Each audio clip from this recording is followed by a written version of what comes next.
গাড়ি নয় স্কুটারে চেপে নবান্নে পৌঁছালেন মুখ্যমন্ত্রী। জ্বালানির লাগাতার দাম বৃদ্ধির বিরুদ্ধে এই অভিনব প্রতিবাদ মমতা ব্যানার্জির।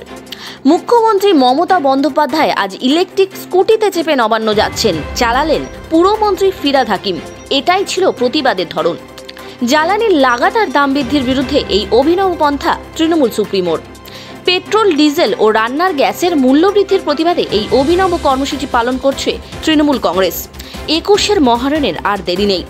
একেবারে দরজায় কড়া নাড়ছে ভোট, আর তার আগেই একেবারে সামনে থেকে নেতৃত্ব দিচ্ছেন মুখ্যমন্ত্রী।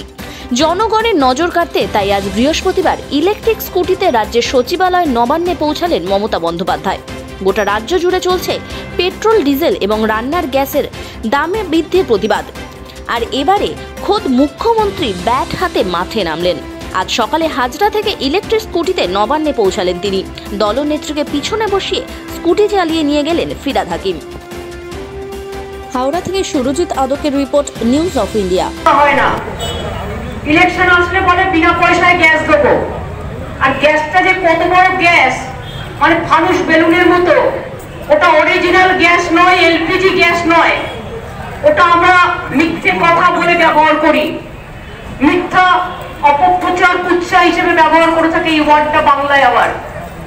সুতরাং গ্যাস তো দিচ্ছেনই না, গ্যাসের পরিবর্তে ওনাদের ভাষায় যে গ্যাস এলপিজি সিলিন্ডারের দাম বাড়ছে তা আজ অতি ভয়াবহ। আমি আজকে তাই আমাদের তৃণমূল কংগ্রেসের আন্দোলন চলছে এবং চলবে, কাল থেকে আরো ব্যাপকভাবে হবে সারা বাংলা জুড়ে, সারা দেশ জুড়ে সবাইকে পথে নামতে বলছি। আর আমি নিজে আজকে চ্যারিটি বিগিনস এট হোম, আমি আগেও দু একটা প্রতিবাদ করেছি।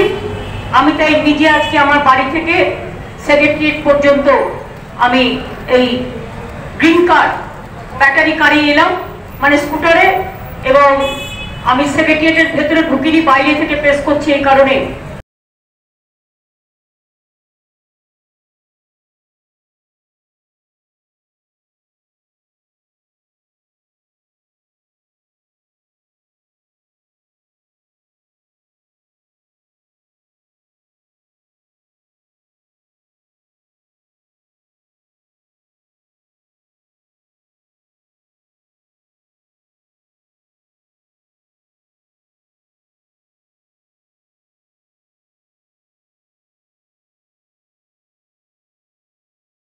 পূর্ব বর্ধমান থেকে জ্যোতির্ময় মণ্ডলের রিপোর্ট, নিউজ অফ ইন্ডিয়া।